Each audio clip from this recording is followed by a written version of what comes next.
Aterrizo en esta startup que justo ellos levantan la serie A y yo vengo a Estados Unidos. Cuando ves a gran escala, hay como 4 o 5 canales que son los grandes canales. Tienes Organic Search, tienes viralidad, tienes Paid y tienes Outbound. Creo que Google va a perder market share. El nuevo bot de Search va a ser un LLM pasando por tu contenido y haciendo cosas. Creo que lo que se viene en 25 y 26 a nivel de búsquedas con voz va a estar bien interesante. Y creo que la nueva generación va a estar mucho más nativamente conversando con estos modelos. Mi invitado de hoy es Marcos Ciarrocchi, que actualmente es fundador de Graphite, una agencia de growth enfocada en SEO. Marcos tiene más de 10 años de experiencia liderando equipos de growth y también ha sido advisor de empresas como Masterclass. En este episodio del podcast hablamos mucho sobre SEO, sobre estrategia de SEO y cómo ganar autoridad, sobre todo el cambio actual que estamos viviendo con inteligencia artificial, AI Search, qué va a suceder con Google y también hablamos sobre cómo mejorar ratios de conversión. De todo esto hablamos con Marcos y espero que lo puedan aprovechar en este episodio. Marcos, bienvenido al Growth Rockstar Podcast. Marcos, muchas gracias por sumarte a grabar conmigo. ¿Cómo estás para que conversemos muchísimo hoy? No, excelente. Gracias por la invitación y encantado de compartir un poco de mi experiencia con tu audiencia. Sí, la verdad que tengo muchas ganas de que... Creo que sos una de esas personas que tienen mucho para compartir. Tenés una carrera distinta a la que suelo ver yo en los invitados de Growth Rockstar, que se mantiene como un canal muy latino, y vos siendo latino, toda tu carrera la hiciste en Estados Unidos. Me ha pasado con algunos invitados y siempre es interesante, así que mucho por hablar con vos. A ver, me gusta mencionar un poco los temas que tengo pensados hablar con vos, después vemos cómo se da el tiempo para poder cubrir todo. Pero sos un especialista en SEO, bueno, con tu agencia principalmente se dedican a growth, pero también muchísimo know-how en temas de SEO. Obviamente tengo muchas ganas de extraerte todo el jugo ahí, sacarte un poco todo ese conocimiento para compartirlo, estrategia de SEO, cuándo usarlo, cuándo no, cuándo invertir en SEO, cuándo conviene. Quizás hablar de equipos de SEO, de cómo una startup puede beneficiarse de SEO, incluso aquellos que quizás hoy no lo tengan en su mente o no lo tengan como una idea. Y después te quiero llevar a cosas que ya son más propias tuyas, todo lo que es, ustedes en Graphite hablan mucho de esto de Topical Authority, estrategias de topics, o ustedes le pusieron su propio nombre, ¿no? Topical SEO, obviamente te quiero llevar ahí. Y después, obviamente voy a tener que hablar con vos sobre AI Search, lo que está pasando con SEO, qué pasa con Google. Bueno, esas son las cosas como polémicas o candentes que la gente va a querer también escuchar, que creo que podemos aprovechar.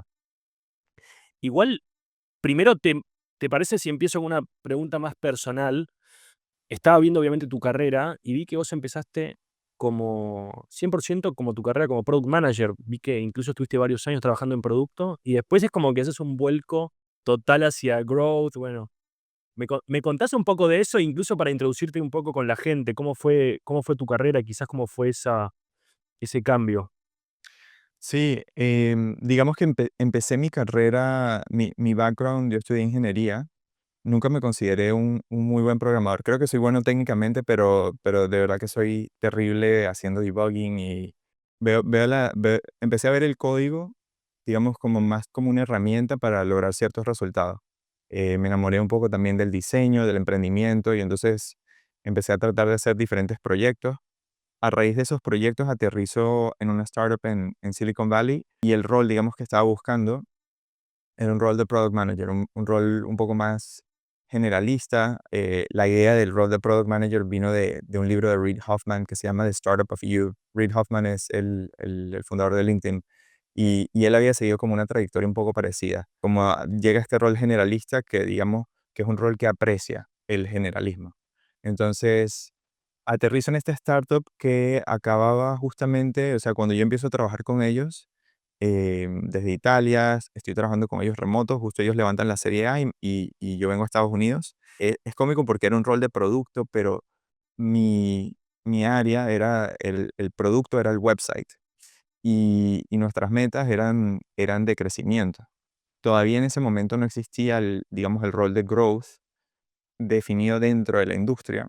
Entonces, efectivamente era un rol de product-led growth y allí como que básicamente todo lo que aprendí de growth fue ensayo y error. Fue una startup donde no nos dieron recursos para hacer paid marketing nunca y un poco allí digamos, la génesis, ¿no? De por qué nos volvimos expertos en todo lo orgánico, pero nos dieron ingenieros. Nos dijeron, no tienen budget de paid, pero aquí tienen un AI engineer y tienen un front-end engineer y tu meta es crecer nuestro user base. Y de allí, bueno, tuvimos un número, o sea, tuvimos, para mí fue una ejecución clase mundial a nivel de growth. Fue una startup que no tenía un muy buen business model, pero a nivel de crecimiento de usuarios nos fue muy, muy bien. Las primeras victorias fueron como en programática SEO. Al pico llegamos a tener 15 millones de visitas al mes de solo de SEO. Y luego de allí eso se fue como traduciendo en cómo convertir esos usuarios a usuarios activos. Entonces tuvimos un montón de trabajo y digamos, victorias grandes en todo el tema de conversión. Con ese funnel view, ¿no? O sea, primero hacer que los usuarios se registren, luego que se activen, cross-platform, por ejemplo, que descarguen las apps, porque las apps tenían mejor retención. Y de allí logramos básicamente llevar a la empresa, llegamos a ser número uno en el food category, en el App Store. Casi llegamos a 40 millones de usuarios registrados, 10 millones de usuarios activos, un volumen grandísimo. Digamos que, bueno, también allí muchos aprendizajes de la importancia de todo, o sea, growth es como gasolina, pero también muy importante entender todo el lado de retención y del business model. Esa empresa en particular tuvimos muchos retos a nivel de monetización y nos empujaba mucho, digamos, el segmento a ir hacia monetización con ads, que, digamos, a medida que nosotros fuimos creciendo, los CPMs iban cayendo y se volvió más y más difícil generar revenue y al final, bueno, tuvimos un pequeño exit a Whirlpool Corporation. Whirlpool son los dueños de KitchenAid, Amana, Whirlpool son un conglomerado bastante grande, eh, decenas de billions en revenue y nos adquirieron un poco por ese conocimiento de growth y por la plataforma de AI. Algo allí también interesante, hicimos muchas cosas pioneras en temas de combinar AI con growth, personalización, todo eso, que podemos discutir también. Me encanta. Solo te hago una pregunta un poco tonta, pero a ver si lo puedo catalogar bien, porque Yamli no creo que sea una startup conocida en Latam, pero podríamos decir, o sí, no sé, yo no No, conozco la no, industria. de hecho era foco Estados Unidos. Yamli fue una plataforma, nace como un motor de búsqueda de recetas y nace con, digamos, con la idea como core al centro del producto era esta idea de que de Google de hecho no entendía y no entiende cosas como que tú digas que quieres una receta vegetariana o quiero una receta sin carne o quiero una receta porque Google está buscando strings dentro del texto, ¿no? Está buscando un match de un token dentro del texto. Entonces, una ensalada es vegetariana, así, o una ensalada, digamos, puede ser vegetariana, pero si no tiene un label de vegetariano, Google no entiende que eso es vegetariano. Entonces, había una tecnología allí detrás de cámara que era como una jerarquía de ingredientes, teníamos un procesador. Digamos que del otro lado, parte también de los aprendizajes de Search fue que construimos un Search Engine dentro de la empresa para recetas, para ese vertical. Entonces entendíamos muy bien cómo funciona un search engine. Teníamos como un árbol, una taxonomía de todos los ingredientes que existen y eso nos permitía generar contenido dinámicamente. Y eso fue por allí lo que nos aprovechamos un poco para como darle la vuelta y empezar a crear contenido de forma programática, que tenía alto valor. Por ejemplo, podíamos crear recetas de pescatarian pasta or low cholesterol pescatarian pasta. Y entonces teníamos básicamente la capacidad de crear páginas muy personalizadas para lo que los usuarios estaban buscando. Ok, o sea, seguramente tenían recetas que creaban los usuarios y otras que creaban ustedes. O sea, me lo puedo imaginar como un Pinterest de recetas de comida, algo así. Exactamente, sí. Te hago una pregunta sobre algo que me dijiste ahí súper interesante, porque esto no lo suelo escuchar. Me dijiste como que los founders en su momento cuando empezaste Le dijeron, no hay budget, no hay presupuesto para paid marketing, pero acá tienen ingenieros y como ingénienselas sí, para traer tráfico, ¿no? Para traer sign up, para crecer. Eso no es algo que suelo ver mucho. De hecho, en Latinoamérica yo suelo ver lo opuesto, que cuando uno no sabe qué hacer, sobre todo en las primeras etapas, los founders lo que más fácil hacen es, hey, tenemos este VC money que trajimos, podemos usarlo para paid marketing. O sea, ¿qué crees que ahí fue distinto? ¿O ellos tenían un conocimiento o una opinión fuerte de cómo creen que crezca el producto? ¿O por qué crees que se dio así? Y yo creo que ese es un buen insight. Creo que los founders venían, quizá esto es algo que también veo con nuestros clientes, que es como, hay como ciertas filosofías de crecimiento. Y creo que cuando hay un founder que ha visto, bien sea como empleado o como founder en empresas anteriores, la diferencia de retorno entre orgánico y paid, empiezan a tener una opinión clara del valor de desarrollar canales orgánicos. Y el founding team de Yamli venía de eBay y de hecho, bueno, de esa primera ola del Web 1.0 y 2.0, habían trabajado en eBay, en StumbleUpon, y esas habían sido empresas que habían crecido mucho con orgánico y con network effects. Entonces ellos venían con una opinión muy clara de que ese era el camino. Y quizá eso en ese momento no se llamaba product-led growth o growth, pero digamos que ese era el mindset.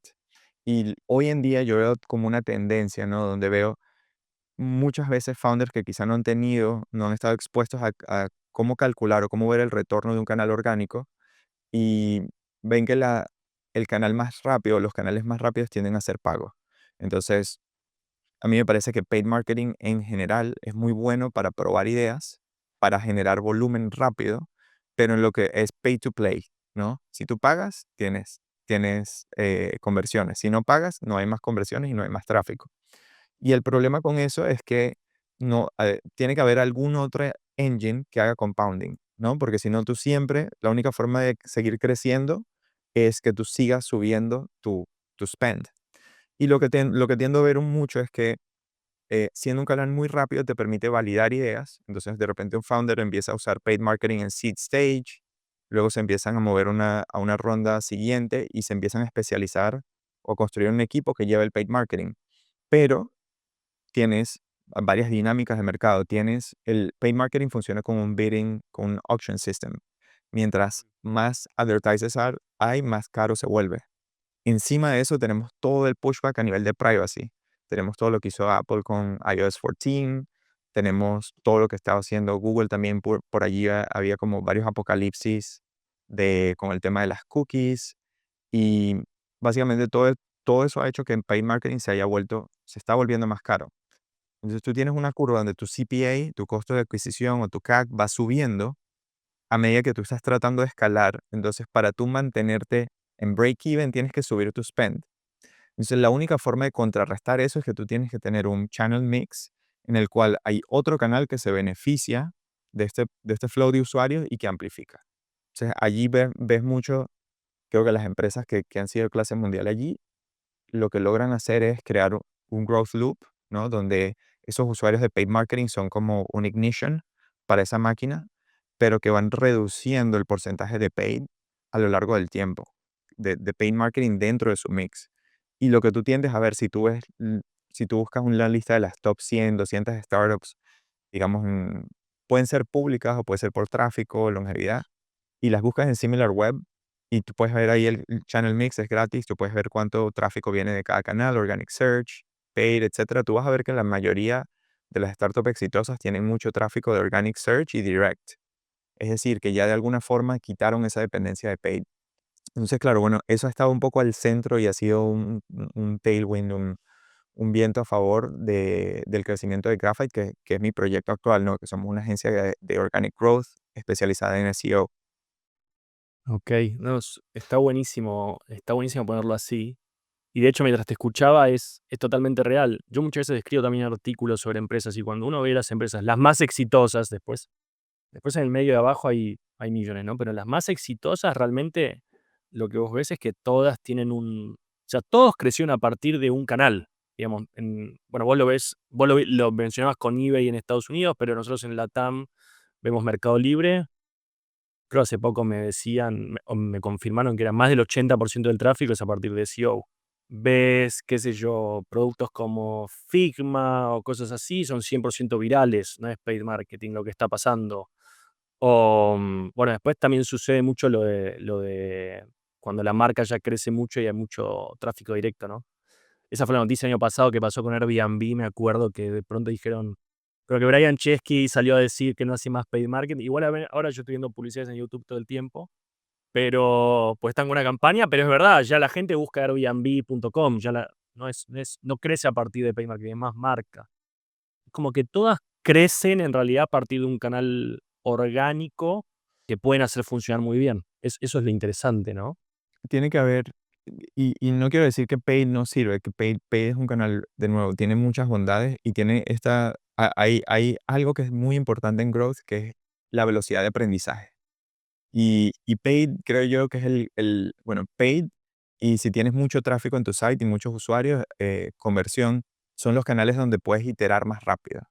Y el valor que eso tiene es muy alto. Puedes iterar en messaging, en value proposition, en la oferta, etcétera, ¿no?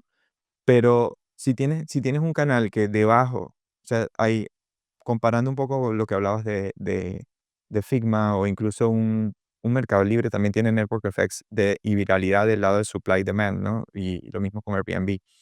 Son canales, P es un canal que mientras más escalas, se vuelve peor.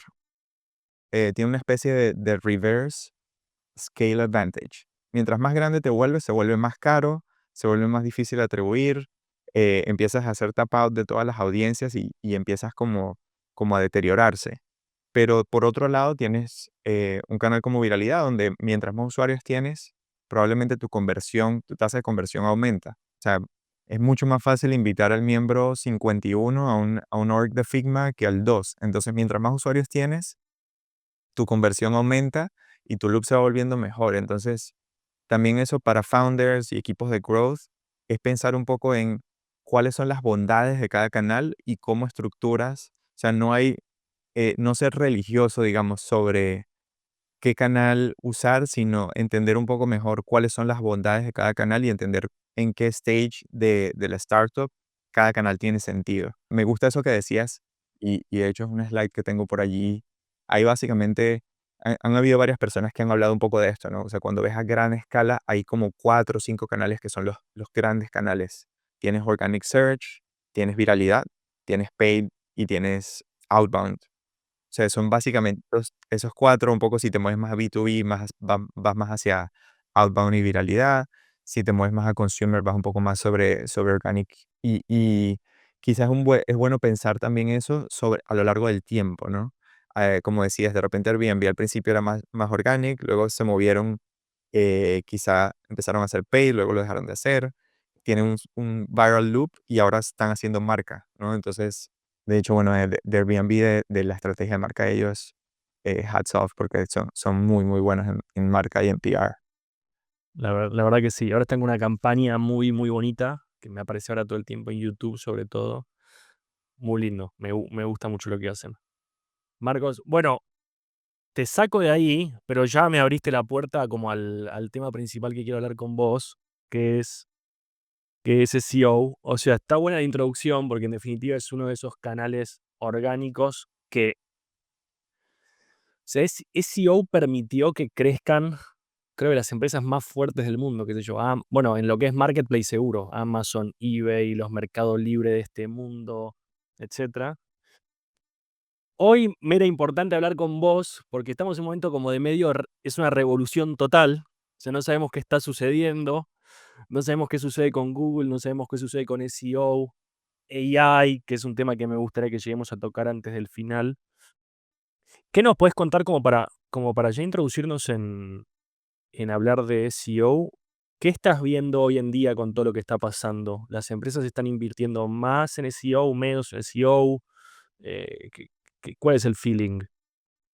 Digamos de mi lado, lo que veo, yo creo que sigue un poco esta dinámica de las empresas buscando, sobre todo nuestro tipo de cliente, que son empresas que están un poco más, digamos, como como no son super early stage, están como un middle stage, de repente nuestro cliente promedio ha levantado ya una serie A o una serie B, están buscando definitivamente invertir en SEO porque lo ven como un canal y están empezando a entender un poco más la rentabilidad de SEO y de search. Digamos que hay como ese tectonic shift debajo de todo, ¿no? Ese cambio del canal desde el punto de vista de la entrada de AI, bien sea como está entrando por varios lados, ¿no? En SEO, cuando hablamos de retorno, es una fórmula donde tú tienes tráfico y conversión dividido entre el costo de producir contenido. Entonces, por un lado, todas las empresas ven muy llamativo el hecho de que puedes reducir el costo de producir contenido usando inteligencia artificial. Entonces, te abre muchos, digamos, espacios para atacar ese volumen de búsqueda que existe. Por otro lado, más competido, de repente un equipo más pequeño, con un equipo editorial más pequeño, puede competir contra alguien más grande. Se abren muchas oportunidades. Y por el otro lado, a nivel de demanda de los usuarios buscando, sí estamos viendo un cambio, ¿no? Hay usuarios moviéndose hacia estos, los estamos llamando answer engines, ¿no? Son sistemas que responden preguntas y responden necesidades de los usuarios. Y desde mi punto de vista allí, lo más emocionante es que eh, cambia todo y no cambia nada. Cuando te vas un poco a los fundamentales, SEO es un canal de captura de demanda y la demanda sigue estando allí. Simplemente cambia la forma en la cual los usuarios expresan eso, el user intent, la intención del usuario. Si tú quieres aprender algo, igual vas a ir a un buscador a buscar eso. Si te quieres comprar unos zapatos, no es que de alguna forma esa compra desaparece, ¿no? Del mercado. Ese funnel de conversión sigue estando allí. Lo que cambia un poco es cómo el usuario se mueve. Una teoría que tengo que desarrollar un poco más es esta idea de que el funnel se va a convertir como en un pipe, ¿no? O sea, el funnel lo dibujamos casi siempre así, ¿no? Hay mucho awareness, consideration, conversion. Y una de mis tesis es que el funnel se cierra. El volumen arriba, a nivel de volumen crudo, va a bajar porque lo que estamos viendo en AI Search son queries mucho más largas, donde de repente tú antes buscabas algo así como que me duele el talón cuando corro más de 10K y te decían, cómprate unos zapatos que tengan este feature, y luego tú buscabas best shoes with this feature, o mejores zapatos que tengan em, sole cushion, y luego de allí buscabas una marca y luego buscabas ese website. Quizá hoy en día en ChatGPT le puedes dar todo ese contexto de una y se vuelve una sola búsqueda, ¿no? Entonces se comprime el funnel, pero sigue siendo una especie de embudo, ¿no? Y sigue habiendo una transacción. Y la verdad es que si tú vendes zapatos, tú quieres estar allí en esa conversación, tú quieres poner tu punto de vista de por qué tu producto está diferenciado, cuál es el valor añadido, por qué se ve mejor para ese problema que el usuario tiene. Entonces la demanda no cambia, lo que cambia es cómo los usuarios navegan el funnel. Y estamos viendo, bueno, obviamente esto para mí es súper emocionante porque abre espacio para innovar como alguien de growth o alguien de marketing y crear nuevos playbooks, ¿no? Que sean los que se usen en esta nueva era de AI search y de ChatGPT, de bots, ayudando a los usuarios a tomar decisiones y a comprar productos al final del día, ¿no? A hacer transacciones. Claro. Al final lo que pasó es que se te hizo más divertido, pero se te complejizó el trabajo, porque antes era, bueno, estamos en esta competencia de producir contenido para indexar en Google Search, principalmente, tener las primeras posiciones ahí, y ahora de pronto es, okey, tengo que estar primero en Google, pero también tengo que estar primero o tengo que aparecer como fuente en ChatGPT, en Perplexity, en Claude, en este, el otro. O sea, se empieza como la competencia y el producir contenido no termina. De hecho, quizás se exacerba, ¿no? Por lo que decís. Pero ahora tenés más plataformas, tenés que entender cómo indexar en cada una de ellas. O sea, se complejiza muchísimo. Está interesante hablar de eso. Igual te quiero volver a una de las cosas que dijiste. Me quedó ahí haciendo ruido en la cabeza. Dijiste esto de, hay gente que entiende el retorno de inversión en SEO. ¿Vos creés que? Porque muchas veces se ve mira, por ejemplo, te hablo de dos casos. El caso más general, al menos yo te digo en Latinoamérica, es empresas como vos dijiste un poco, que están ya más avanzadas, que o sea, ya entienden el juego que están jugando, tienen el producto validado, demás, y empiezan a invertir en SEO.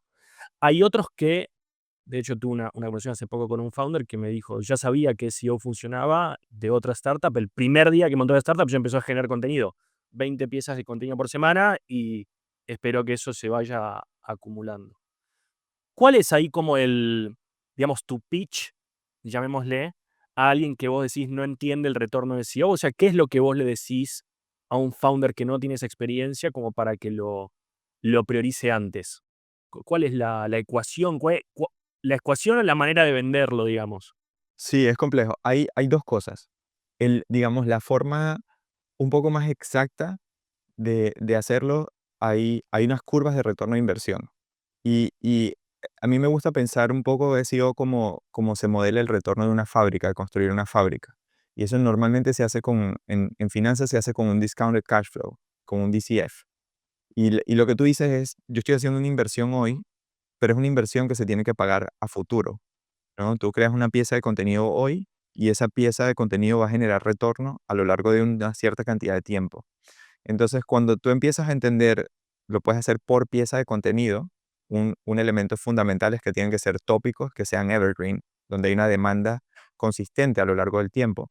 Tú puedes decir, bueno, si este tópico va a generar 1000 visitas al mes por los próximos 5 o 10 años, y de esas 1000 visitas nosotros vamos a convertir 5 todos los meses, tú puedes saber cuánto dinero va a generar cada artículo o cada página, landing page, cada product detail page, cada listing de Mercado Libre sobre los próximos años. Y entonces ya le puedes asignar un valor, ahí lo que haces es le puedes asignar un valor al día de hoy, cuánto puede invertir en eso y en cuánto tiempo voy a estar en break-even, ¿no? Porque tus primeros meses vas a estar en negativo y luego ya hay un punto de break-even. Entonces con eso, digamos, ese sería el cliente o el founder que es un 10 de 10 a nivel de calcular retorno. Lo puedo ver un poco casi que en el meme del meet tweet, ¿sabes? La curva, la gaussiana, ¿no? Casi que de este lado como el Zen Master, ¿no? O sea, él entiende todas estas curvas y cuando trabajo con alguien de growth que viene de finanzas y les muestro el modelo de retorno, y lo entienden inmediatamente, porque claro, estos son conceptos con los que ellos ya vienen trabajando desde hace mucho tiempo. Haciendo un contraste rápido con Paid, en Paid tú pones tus ventanas de conversión son sumamente cortas, ¿no? O sea, la ventana estándar de conversión en Facebook es 7 días, ¿no? O sea, es rápido. Pones el dinero in y out, puedes considerar casi que same day, same month, ¿no? Mismo mes. Entonces, dos mindsets completamente diferentes. Digamos que el otro mindset o la otra forma de evaluar esto es haciendo un análisis top-down. Eso es lo que nos gusta hacer casi siempre. Es decir, en mi segmento hay una demanda y esa sería esa demanda a mí me gusta llamarlo como el Topics Universe, el universo de tópicos que mi audiencia está buscando, ¿no? Entonces, vamos a suponer, por ejemplo, para Growth Rockstars, tienes a una parte de la audiencia que está buscando temas de viralidad, otros de SEO, hay gente que está buscando estrategia de growth, de repente otros están buscando career advice, cómo convertirme eh, cómo aprender growth marketing online. Todas estas cosas son el mismo user intent y lo que tú vas a tender a ver son los mismos resultados en el search engine. Entonces, lo que tú haces es que tú haces un cluster, eso sería bottom up. Bottom up a veces es difícil tratar de visualizar todos esos tópicos para construir tu universo. Entonces, lo que hacemos al principio de un proyecto es hacer el análisis opuesto, es decir, quiénes son todas las empresas o todos los sites que están ya cubriendo esos tópicos y los bajas, ¿no? Y dices, te puedes ir a cualquier herramienta de SEO y puedes poner el site de tu competidor y puedes ver exactamente todos los tópicos que ellos cubren. Y luego puedes poner otro competidor y ver los tópicos que ellos cubren. Y es como una especie de Venn diagram donde se van solapando tópicos y eso te va a dar una idea de la oportunidad en volumen, ¿no? En volumen de tráfico. Y de allí digamos que, bueno, o sea, siguiendo ese análisis, que es como un análisis de un opportunity sizing, puedes luego segmentar eso en diferentes estrategias. O sea, de repente para Growth, siguiendo el ejemplo de Growth Rockstars, tú vas a tener tu landing page de los cursos que tienen una cierta demanda, eso está al bottom del funnel. Vas a tener conversaciones como esta que están de repente más arriba en el funnel y eso todo va a conformar tu universo de demanda. Pero a mí me gusta pensar que SEO es un canal que no genera demanda, ¿no? Tú capturas demanda que ya existe. Entonces, ya el usuario está buscando esos temas y tú lo que quieres es competir en ese espacio. Quieres entrar en ese espacio y digamos que este segundo método es un poco más, haciéndolo top-down, es un poco más pragmático, es rápido, es un análisis que puedes hacer si eres rápido y si tienes todas las herramientas en un día, si no es una semana, y puedes saber, bueno, mira, en mi categoría hay 5 millones de visitas al mes, y eso yo creo que puedo convertir tanto porcentaje, y para capturar esos 5 millones de visitas tengo que producir 500 páginas o 1000 páginas. Y como dices, ya el founder que sabe, ya él sabe que están esas visitas allí y ya sabe que tiene que producir el contenido, sabe que no hay escapatoria, tienes que producir el contenido para competir por esos tópicos. Entonces, una pieza de contenido, una página, puede ser un producto en tu site, un artículo, el producto puede ser un curso, puede ser un zapato, lo que sea que el usuario quiere comprar, hay contenido informativo alrededor de eso, comparativas, algunas herramientas, y todo eso básicamente conforma tu universo. Entonces, en lo que veo ya como en ese founder que está como del lado también zen, pero digamos de un lado más como top down en ese, siguiendo la analogía del meme, es hay que producir contenido. Y ya de una vez que entran, tienen esa convicción de que eso va a funcionar porque ya lo han visto que funciona y saben que si escoges los tópicos correctos, el retorno de inversión está allí y hay un compounding, que es lo más interesante del canal, ¿no? Porque una vez que ganas un tópico, te puedes mover al tópico de al lado, al de al lado, al de al lado, y todos esos van sumando, ¿no? Son como cohorts de tráfico que vas sumando, que vas colocando una encima de otra. Y cuando si ves un mercado libre y lo ves creciendo y te ves, por ejemplo, la curva en un país nuevo, muchas veces se ve así, ¿no? Empiezas a rankear para iPhone 14, luego empiezas a rankear para Samsung no sé cuál, luego empiezas a rankear para cars, luego para inmuebles y vas haciendo layers una encima de otra por cada página que vas creando, ¿no? Y que va capturando esa intención de usuario de compra de ese producto. Entonces es un poco, se fue un poco larga la respuesta, pero de allí podemos sacar, si quieres, clarificar en... Largo pero completo. No, o sea, hago como un si querés hago como un resumen y me decís si está bien. O sea, por un lado, a nivel retorno, lo que dijiste es, bueno, vos lo que tenés es como esta comparación, digamos. Comparemos directo, por ejemplo, SEO y SEM. O sea, vos lo que decís es, en SEM vos le das dinero, el cash flow es vos le das dinero a Google hoy y viene un poco de tráfico hoy mismo o esta semana y ya te devuelven y vos seguís invirtiendo y vas aumentando esa inversión y quizás va en línea más o menos la inversión.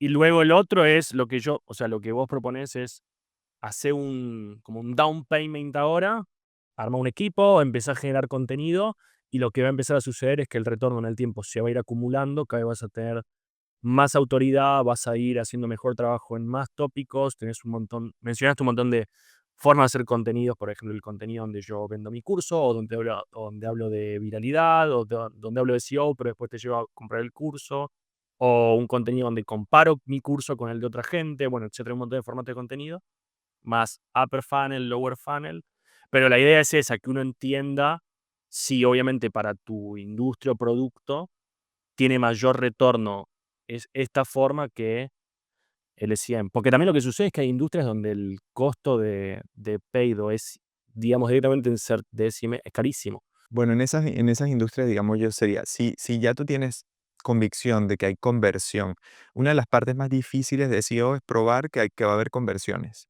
¿no?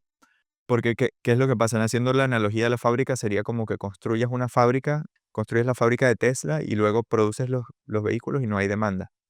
Entonces, bueno, fue un costo sunk terrible, ¿no? Entonces sería como producir contenido que recibe tráfico pero no tiene conversiones.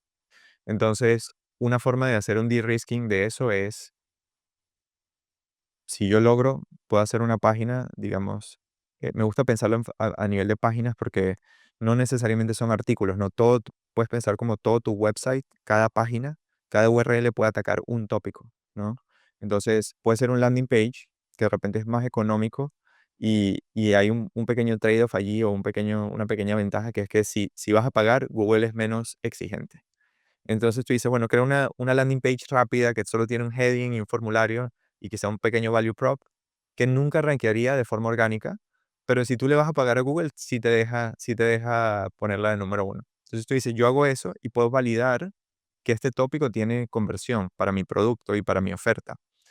Y luego que ya tienes esa convicción, tú puedes colocar esa conversión bien sea el LTV o la tasa de conversión para ese keyword, en tu modelo de retorno de orgánico. Tú dices, bueno, si me cuesta $50 producir esa página entre el copywriter, el content manager que luego carga eso en el website, el costo de los assets, ¿no? Voy a poner un video y unas ilustraciones, cuántas conversiones necesito y en qué posición tengo que rankear para hacer break-even. Pero una vez que haces break-even, lo interesante es eso que te decía, ¿no? Si es un tópico evergreen, un tópico que tiene demanda a lo largo del tiempo, yo esperaría que si Growth Rockstars captura tráfico para curso de growth, va a haber una demanda estable por muchos años. Eso no es, digamos, la diferencia allí con el lado de paid es pagas y recibes una conversión, dejas de pagar y ya se acabaron las conversiones, no hay más tráfico. Pero en el lado de orgánico, si tú logras rankear, vas a tener, es como y ves tú, digamos, si tú dibujas tu tráfico por artículo, lo que vas a ver, o por página, lo que vas a ver es que cada una de ellas contribuye un poco y luego la segunda va encima y la otra va encima y hay compounding. Y es uno de los pocos canales, hablábamos de compounding del lado de viralidad, más usuarios hacen que el loop se mueva más rápido. De este lado hay compounding porque va a haber más contenido. Evergreen te va a causar, se va a colocar encima de del contenido que hayas producido anteriormente. Entonces, hay unas dinámicas allí bien interesantes porque digamos que esa inversión sigue pagando a lo largo del tiempo. Entonces, mientras más inviertes en el canal, sigue creciendo y el contenido anterior sigue impulsándote. Entrando allí en una pequeña tangente también, parte del compounding viene esta idea de topical authority, ¿no? Entonces, mientras más contenido de growth publiques, empiezas a recibir enlaces, empiezas a volverte más notable para el search engine en un tema en particular. Y entonces ya dice, cuando publicas un contenido, una pieza de contenido nueva o una landing page nueva, esa autoridad se transfiere y hace que puedas rankear más rápido. De hecho, tenemos un white paper en nuestro website donde probamos que nosotros tenemos una métrica de Topical Authority que construimos basada en nuestra experiencia en varios proyectos y con nuestro equipo de AI logramos construir esa métrica, como modelar cómo funciona Topical Authority dentro de un search engine. Y logramos probar que si tú tienes más Topical Authority vas a rankear más rápido y vas a rankear más alto. Entonces, básicamente, mientras tu footprint es un poco más grande en Google, Google te da un poco más de ventaja y te sigue mandando, digamos que te deja ver resultados más rápido. Entonces, lo que tiendes a ver es que no solo esa curva, tienes la curva del artículo anterior o de la página, de la landing page que tenías, que llevaba 3 años ya dándote retorno, que al publicar contenido nuevo empieza a subir de nuevo. Google la empieza a favorecer más porque te ve más authoritative, con más autoridad en ese vertical. Entonces, hay un efecto de compounding dentro de SEO también, que también ayuda mucho a eso, al unit economics. O sea, ahí el challenge que vos estás haciendo, si entendí bien, es antes se hablaba siempre mucho de lo que es domain authority, ¿no? Y bueno, o sea, hace 10 años estábamos todos con las estrategias de backlinks y todo el mundo que nos haga porque esa era la manera, en verdad. O sea, creo que hace 10, 15 años o sea, eso funcionaba. Que un montón de páginas, a veces hasta le pagábamos a blogs o a páginas que nos hagan backlinks. Y eso entendíamos todos que impulsaba el domain authority, indexábamos más en search. Hoy vos esto que decís de topical authority, o sea, vos decís que es algo que Google en sus modelos hoy tiene entrenado, o sea, de que te cataloga en ciertos tópicos y en los que ya tenés autoridad, te da más rienda, o sea, te permite crecer más, ¿eso es? Sí, 100%. Los backlinks siguen funcionando y siguen siendo un factor dentro de todos los search engines. Por cierto, una tangente aquí es, AI Search va a tener el mismo problema que tuvo Google, que todo search engine tiene que encontrar contenido y luego definir quién rankea. Y para definir el orden del contenido, si tengo 1000 páginas que están hablando tengo 1000 cursos de growth, ¿cómo sé el orden en el cual deberían aparecer en los resultados o en las recomendaciones, en la respuesta que yo le doy al usuario? Porque el usuario me está preguntando, hey, quiero aprender growth, ¿cuál es el mejor curso de growth? ¿O cuál es el mejor bootcamp de growth? Y ChatGPT y Google tienen la misma tarea, que es darte una lista ordenada. Y la autoridad viene en el orden, a definir el orden de la lista, ¿no? Lo primero que hago es, hago un retrieval del pool del índice, busco todos los cursos de growth, y luego lo segundo que hago es en qué orden. A mí me gusta verlo como una bolsa de factores, ¿no? Tienes el factor tradicional, que eran backlinks, empezó a haber spam, y Google se volvió muy inteligente a medida que creció y empezaron a agregar otros factores. Te doy varios allí que son interesantes. Uno, que es que hubo un leak hace poco de los ranking factors, es engagement que ellos sacan de Chrome, de Google Chrome. Y por eso ahorita hay un antitrust, una demanda a Google, o de que le están haciendo investigation y quieren que no use Chrome para informar los resultados de search. Básicamente ven qué páginas están visitando los usuarios, dónde se quedan más tiempo, pero también ven qué páginas visitan los usuarios que no vienen de Google. Entonces dice, bueno, si este site tiene tráfico que no viene de Google, de alguna forma viene de email marketing o de otro lado, yo sé que no es un spammer. Si fuera un spammer que solo recibe tráfico de Google, ¿cómo haría para mandar tráfico desde Facebook o desde LinkedIn? Pero entonces estas otras señales se suman a la autoridad de los backlinks. ¿Qué otras señales están viendo? Están viendo el el tipo de búsqueda en las cuales un site rankea. Entonces, por ejemplo, si ellos empiezan a ver que el share, hay un pool de queries que todas tienen la palabra growth marketing, virality and growth marketing, etcétera. Y hay temas adyacentes, ¿no? Se está empezando a sonar mucho el tema de embeddings, ¿no? Hay palabras que están cercanas, ¿no? Growth y virality están una cerca de la otra. ¿Qué porcentaje de esas búsquedas tiene esta empresa? ¿Qué porcentaje ha capturado? ¿Y cómo se compara eso con el porcentaje que ha capturado otra empresa u otro site? Y ese es básicamente el modelo mental de cómo funciona el Topical Authority detrás de cámaras. Sería, una forma, un ejercicio para pensar eso es cómo Google sabe que el site, que tu homepage está asociada a tu marca. En el modelo anterior había el exact match domain. No sé si te acuerdas que había un punto donde si tú buscabas best running shoes, siempre rankeaba bestrunningshoes.com, porque había un bias muy fuerte a eso. Pero ya ha empezado a haber un movimiento a asociaciones entre ciertas queries y ciertos dominios. Y eso ellos lo ven por el engagement, ¿no? Cuando la gente busca masterclass, están buscando masterclass.com y le dan clic a ese resultado. Entonces te empiezan a asociar con un cierto tipo de búsqueda y eso es lo que construye tu topical authority. Entonces como, digamos, esa combinación de contenido que la gente busca y luego hace clic en tu resultado y no vuelve a Google porque encontró lo que estaba buscando, hiciste un buen trabajo capturándolos y eso empieza como a construir, digamos, esta autoridad dentro del search engine que luego te permite que cuando tú publicas un tópico adyacente, Google tiene que decidir, ok, ¿cómo se compararía? Hay como una especie de cold start, ¿no? Tengo una página nueva de Growth Rockstars. ¿Dónde la coloco comparado con estos otros sites o dominios que están en el tópico? Y usan la Topical Authority para decidir dónde te van a colocar en ese ranking.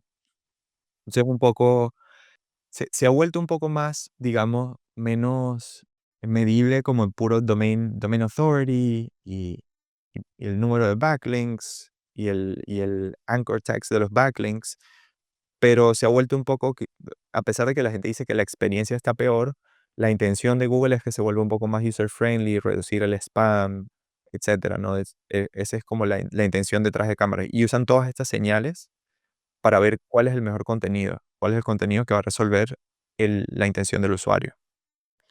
Sí, yo lo que creo ahí es que, o sea, de 10 años antes, donde estábamos en esto de la guerra de los backlinks, yo me acuerdo, y todo ese tipo de como tácticas y así.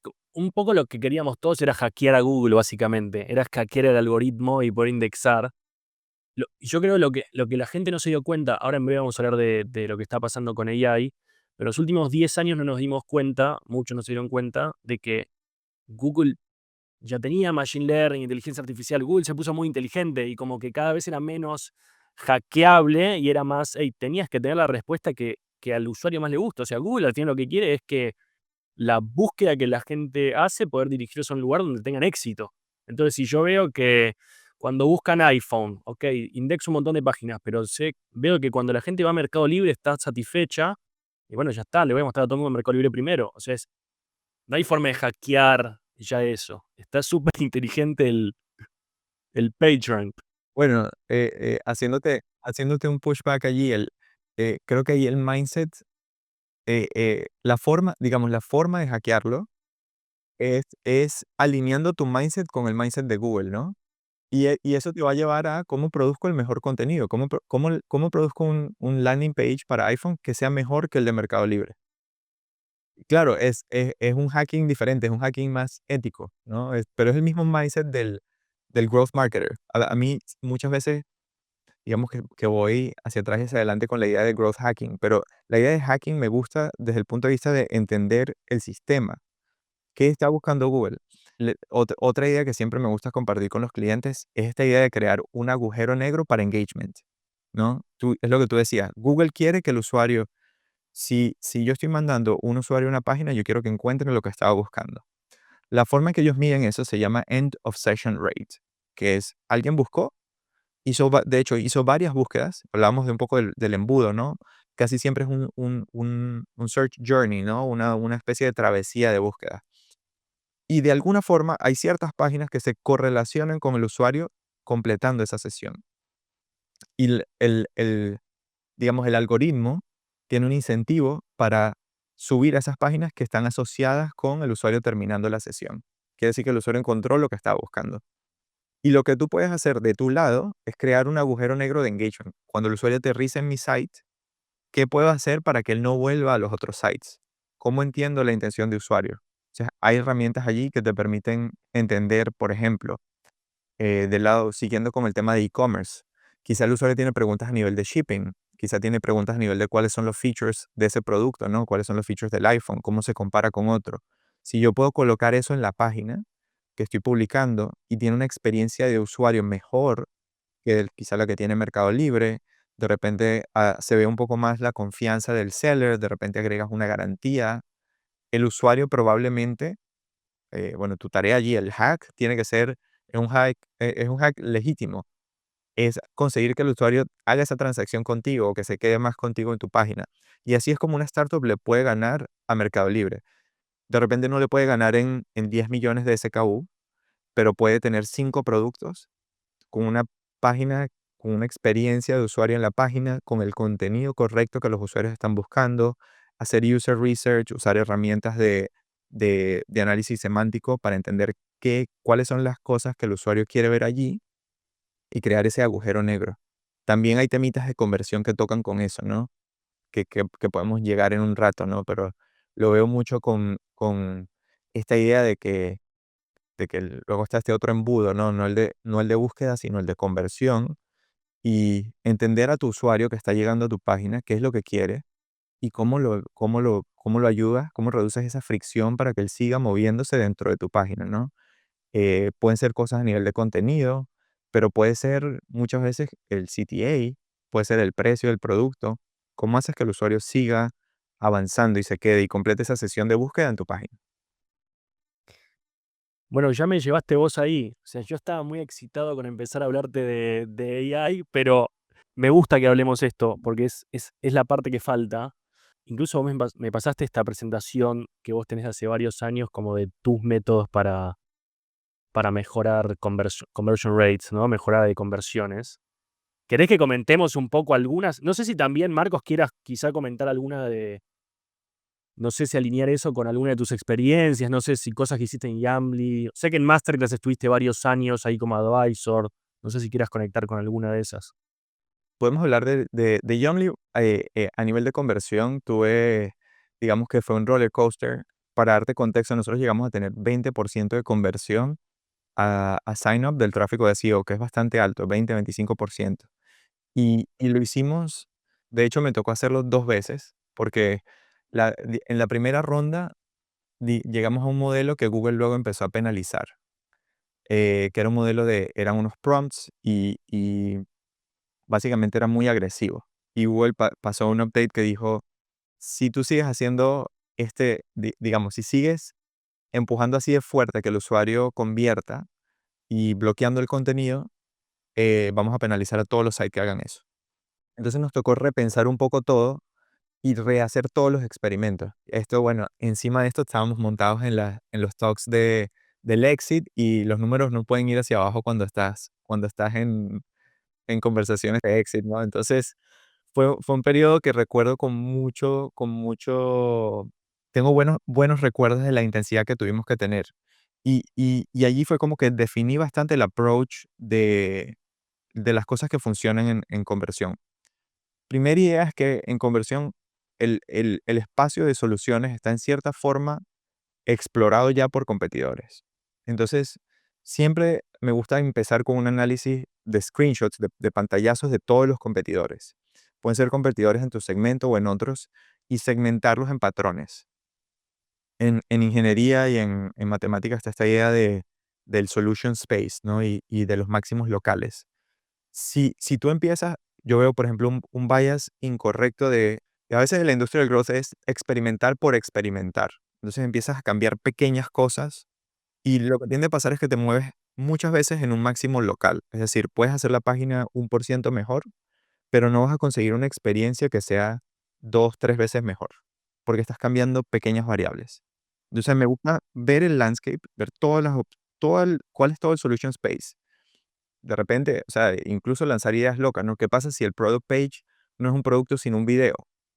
Si hay alguien haciendo eso, si eso está funcionando. O sea, vamos a ver todas las opciones y vamos a hacer pruebas multivariables para ver cuáles son en promedio esas experiencias, cuál es la conversión de todas esas experiencias. En el caso de Yomni, una cosa que vimos fue que había un patrón, que es el patrón del quiz flow, o sea, un flow con preguntas, que tenía muy buena conversión. Hablamos con otras startups y en otros verticales y vimos ese patrón y era muy interesante. Lo habíamos visto en Thumbtack, en Apartment List, que eran empresas, digamos, amigas, y vimos que cuando el usuario está buscando algo, la intención es seguir refinando. Nosotros le estamos dando una lista de recetas, pero ellos querían escoger una de esas recetas. Entonces, lo que hicimos fue, bueno, un poco un ejercicio de creatividad. Sabíamos que haciéndoles preguntas podíamos ayudarlos a refinar y encontrar la receta perfecta. Entonces, de allí hubo un trabajo con mi equipo teníamos un equipo de Machine Learning, inteligencia artificial. Hicimos básicamente un flow dinámico que hacía preguntas basadas en el contexto de la página. Y las preguntas eran mundiales, o sea, eran contextuales. Si estás buscando una receta de cómo hacer carne asada, te preguntaba qué tipo de corte de carne tienes, si tienes un prime rib, un ribeye o un tal. Y basado en eso, personalizaba las recetas que ibas a ver. Te preguntaba si te gustaban las recetas picantes o no picantes, si querías con salsa, sin salsa, de nuevo, aprovechando todo ese índice semántico que teníamos. Y luego del lado de growth y de experiencia del usuario, hubo varias cosas que vimos, ¿no? Estábamos hablando de esta idea de aumentar la intención del usuario y reducir la fricción. Y lo que vimos fue que hacer una pregunta al usuario puede aumentar la intencionalidad que ellos tienen. Ellos entienden, el usuario entiende que tú sabes de lo que estás hablando. Entonces hay ciertos elementos que aumentan la intención del usuario de convertir o digamos, de empezar, de seguir avanzando en ese embudo de experiencia del usuario con tu producto. Y a nivel de reducción de fricción, algo que me parece muy interesante que luego pueden ahondar en la presentación, era que había esta idea de que quizás es contradictoria. Muchas veces piensan que la experiencia del usuario va en tensión contra growth. Siempre se pareciera, los equipos de diseño piensan que los que trabajamos en growth somos malvados y siempre queremos hacer cosas como hacky y somos agresivos, queremos proponerle algo al usuario y que el usuario no pueda decir que no. Pero yo creo que el aprendizaje allí fue, digamos, el primero a nivel de mindset. El trabajo de nosotros es hacer, siguiendo la idea el agujero negro para engagement. Si yo creo que mi producto es el mejor en el mercado y creo que hay un camino para que ese usuario que acaba de llegar a mi site consiga éxito en lo que está buscando. De nuevo, me alineo con una intención noble, ¿no? Que es de crear buen contenido y luego crear una buena experiencia de usuario. Si Growth Rockstar tiene el mejor producto para aprender growth en el mercado, Lo tenemos. ¿por qué tendrías que tener, digamos, pena o miedo de ser agresivo en llevar a una visita que acaba de llegar a tu página a que compre? O sea, tú estás haciendo que él que tome la mejor decisión, que es comprar de ustedes. Entonces, cuando tú entras en ese mindset, te empiezas a ver cómo puede aprovechar la UI del producto para generar más conversiones, ¿no? Me di cuenta que hacíamos muchas cosas completamente erróneas. Por ejemplo, un best practice de experiencia de usuario es que si tú pones un modal, le pongas una X gigante en una esquina para que el usuario lo cierre. Y entonces, claro, empecé a ver recordings de los usuarios y vi que cada vez que yo le pongo una X, ni siquiera leían lo que le estábamos proponiendo. Y la oferta era, hey, te doy un Growth Rockstar más barato, pero no, si tiene una X, yo cliqueo la X, ¿no? Y entonces, claro, luego tienes el spammer. El spammer te pone la X con opacidad para que no la vea, para que no se vea. Pero cuál es mi intención noble es que tú leas lo que yo te estoy ofreciendo. Tú estás buscando un curso de growth, yo tengo un curso de growth y yo te voy a hacer una oferta. Y no hay nada de malo en eso, ¿no? Pero de nuevo, estamos entrando como en esta idea de que el usuario tiene que hacer lo que le da la gana. Y quizá ese no es el mindset correcto. El mindset correcto es como yo, como experto en esta área, como alguien que desarrolló el producto, te llevo por el camino en el cual te voy a ayudar a cumplir lo que tú quieres. Entonces, primero tengo que entender qué es lo que tú quieres y luego te voy a dar una oferta y voy a crear una experiencia para que tú la aceptes o la rechaces. Claro, es un poco la imagen que planteás es como que cuando tengo una visita en la web, es como que lo agarro de la mano y lo acompaño lo acompaño en un camino, ¿no? Básicamente como, me parece está bueno como la imagen mental que se me venía. Exactamente. Y entonces allí cada paso, cada clic que el usuario hace, cada página nueva, cada step en el funnel, lo veo como hay un camino que es el success path, que va hacia adelante, y hay un failure path, que es el exit path. Y muchas veces lo que veía era que en los modelos, y de hecho en los experimentos que funcionaron, era cómo separas esos lo más que puedas y cómo haces que el usuario vea que tu oferta es la mejor. Entonces, ejemplos específicos, ¿no? Tú aterrizas en la página, estás buscando una receta. Si yo te muestro la pregunta, yo sé que la pregunta tiene buena tasa de conversión, tiene buena tasa de conversión porque es una buena pregunta. Mientras más grande es la pregunta y las opciones son más claras y más legibles, más personas responden la pregunta. Entonces, no tengo por qué tener miedo de poner un quiz flow y decirle ponerle una X grande, si no quieres no lo hagas. Voy a ponerlo grande, prominente, y te voy a hacer que tomes la oferta. Si tú me dices qué tipo de carne quieres, yo puedo refinar los resultados y te doy mejor resultado, especialmente para ti. Y de allí seguimos. De hecho, en la presentación muestro algunas leyes de user experience. Hay una muy famosa que se llama la ley de Fit, que dice que el click-through rate de un elemento en una pantalla es proporcional a la distancia del mouse y el tamaño del target, ¿no? Entonces tú dices, bueno, básicamente tengo el success path y el exit path. El exit path es la X. Y el Success Path es lo que yo te estoy ofreciendo, ¿no? Es empezar a hacer el sign up del curso, es una pregunta, qué quieres aprender, etcétera. O es que empieces a colocar tu correo. Mientras más grande es el Success Path y más pequeño el Exit Path, más gente se va a ir por el Success Path, ¿no? Es como de prominencia, es un poco obvio. Y digamos, un corolario de eso que luego fui aprendiendo es que hay una distancia, esa es la distancia física, ¿no? La distancia en la pantalla. Lo puedes aplicar a mobile, lo puedes aplicar en desktop, en web. Hay una distancia cognitiva también. Y esa también afecta, por ejemplo, el tema de cómo escribes el copy. Si tú usas palabras que los usuarios no entienden, es mucho más probable que no conviertan. Entonces, ¿cómo empiezas a pensar cómo cognitivamente tú agarras el failure path y lo vuelves menos prominente? Por ejemplo, si yo te pongo una X gigante, la distancia cognitiva allí es muy cercana a que tú entiendas X significa que lo que está aquí, que no lo he leído, es malo, porque tiene una X al lado, ¿no? Entonces, cognitivamente, yo lo que voy a hacer es dismiss, lo quito. Y por el otro lado, ¿no? ¿Qué pasa si yo cambio esa X y la convierto en un texto que es más explícito? Que puede ser un poco agresivo, que es no quiero aprender growth, o digamos, continuar leyendo.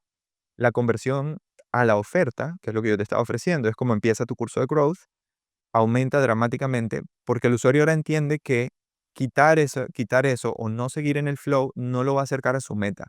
Entonces ahora lee, se pasa un poco más de tiempo entendiendo la página y sigue en el flow y aumenta la conversión. Entonces son algunas quizá eh, eh, ideas que van un poco en contraste con lo que a veces la industria cree que, la industria cree que lo que hacemos es un poco más como maléfico.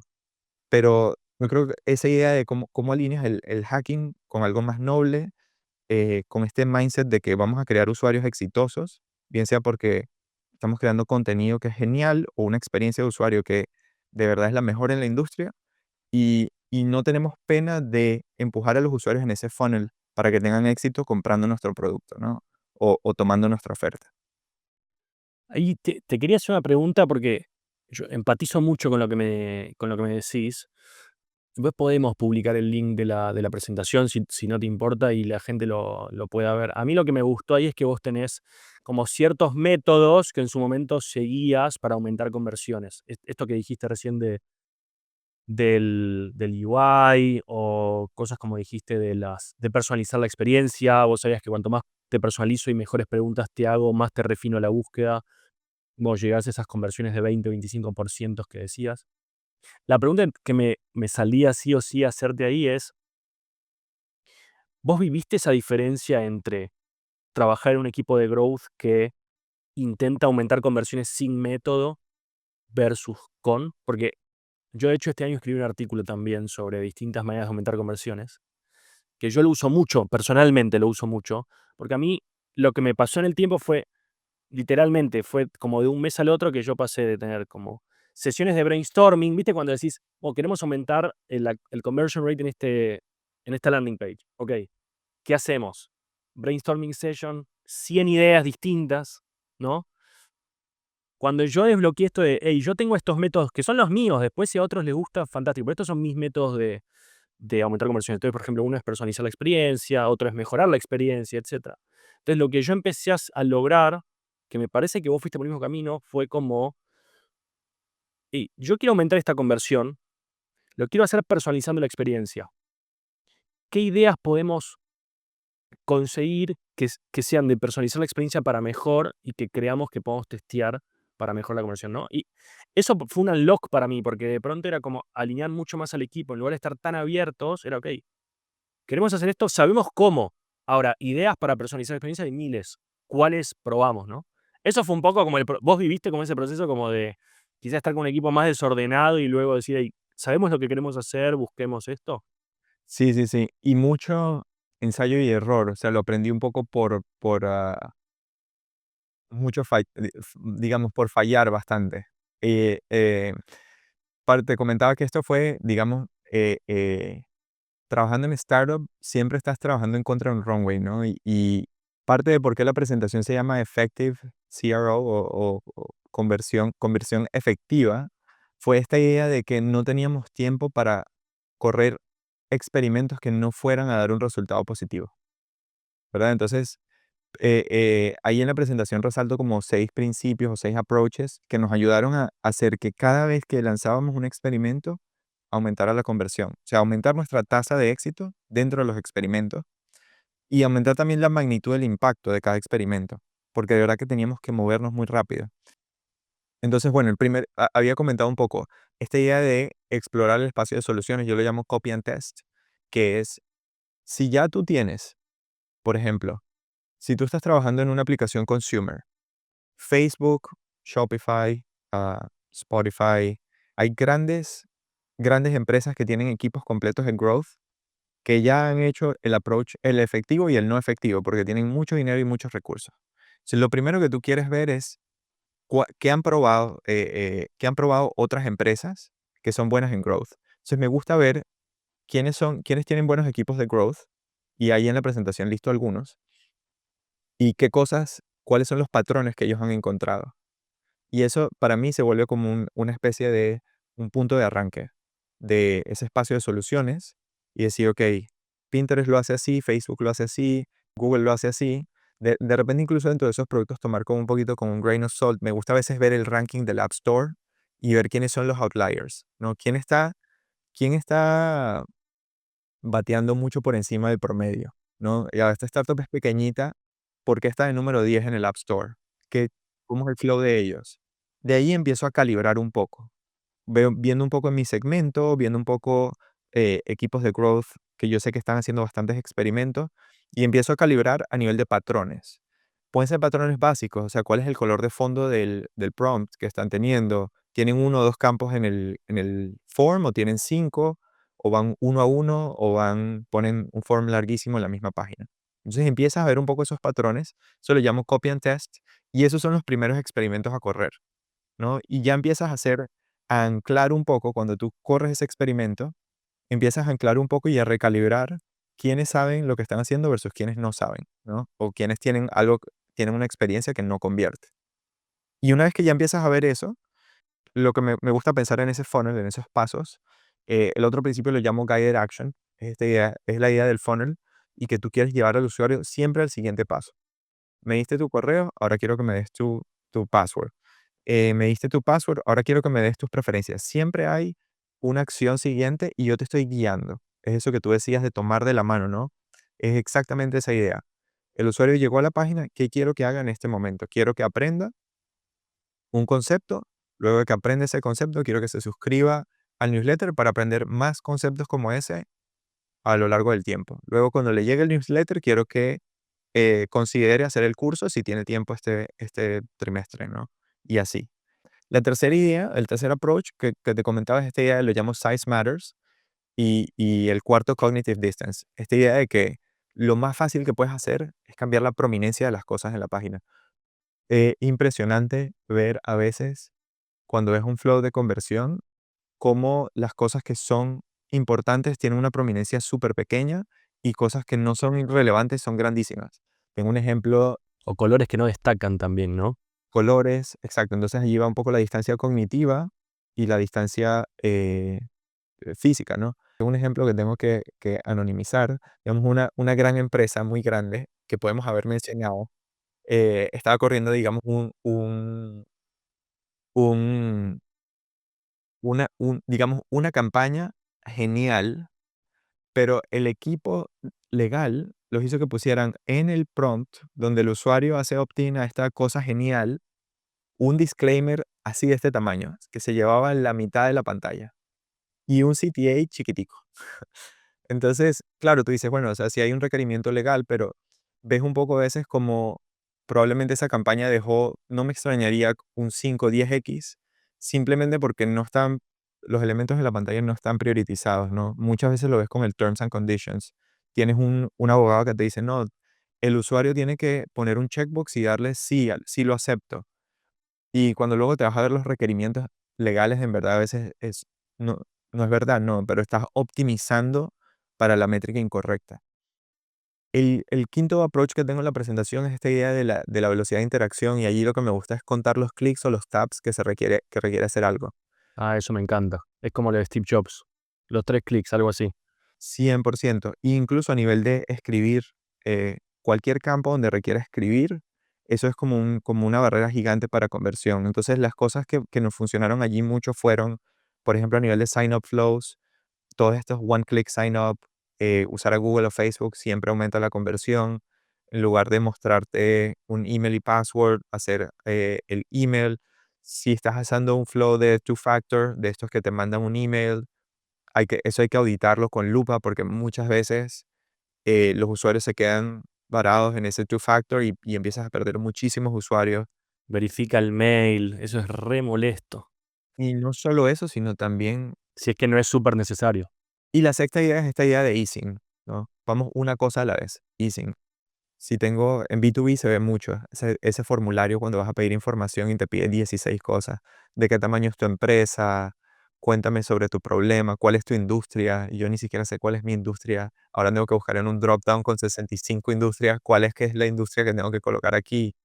Sí, que aparte muchas veces es toda fricción, sobre todo ahí que decís en B2B, muchas veces es toda fricción que podés resolver. O sea, si vos me decís trabajo en, qué sé yo, cualquiera de las que nombramos, o sea, Figma, yo y hago el trabajo yo por vos, yo puedo tomar una tool, hacer enrichment, detectar que Figma se dedica a diseño, que tiene tanta cantidad de empleados. Yo puedo saber todo mejor que vos incluso, y te facilito todo. Y la conversión, esto puedo correr una pequeña apuesta. La conversión es mucho más alta, 100% si solo pides el correo o solo pides menos campo. Y una de las razones, de nuevo, entendiendo como el mindset de growth, es crear el successful user. A veces hay tensiones, hay tensión con legal y te ponen un disclaimer y unos checkboxes y demás. Y ahora el usuario tiene que leerse el privacy policy si se quiere registrar y no se puede registrar y ya. Y no le puede dar skip a eso, tiene que hacer scroll de todo el privacy policy. Tienes tensión con sales. Sales dice, bueno, tengo el calendario lleno y no me traigas 3 veces más gente, tráeme menos gente. Bueno, y eso no es growth mindset, ¿no? ¿Cómo le damos una experiencia al usuario que que lo ayude a lograr lo que está buscando, ¿no? Eso no, si el usuario para dar una analogía allí y volver a este tema del successful user, si yo tengo el mejor producto y el usuario no lo va a comprar porque mi formulario es muy largo, eso es una derrota terrible.